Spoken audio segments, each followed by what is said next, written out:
বেঈমানদের দল। আল্লাহ তাআলা বলেন কিয়ামতের ময়দানে তোমার গুনাহ গোপন করতে পারবা না, কারণ আমি আল্লাহ তোমার জবানটাকে আমি আল্লাহ বন্ধ করে দিব, তোমার হাত আমি আল্লাহর কাছে সাক্ষী দিয়া দিবে, তোমার পা আমি মালিকের কাছে সাক্ষী দিয়া দিবে।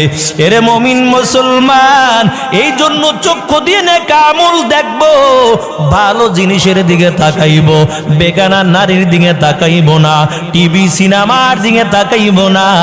আল্লাহর কোরআনটা খুলে খুলে তারপর কোরআন দেখব। আল্লাহর পয়গম্বর জানাইয়া দেয়, কয় কোরআন পড়তে যদি নাও পারো আর কোরআনের উপর যদি আয়াতের উপর আঙুল টানতে থাকো, কোরআন তেলাওয়াত করলে যেই সব হইতো এই পরিমাণ সব আল্লাহ আমলনামার মধ্যে দান করে দেয়। বেনামাজি কিয়ামতের ময়দানে চিৎকারের আওয়াজ দিবে আর বলবে, মালিক একটু তুমি বাঁচাও। আল্লাহ তাআলা বান্দার একটা ডাকেও সাড়া দিবে না।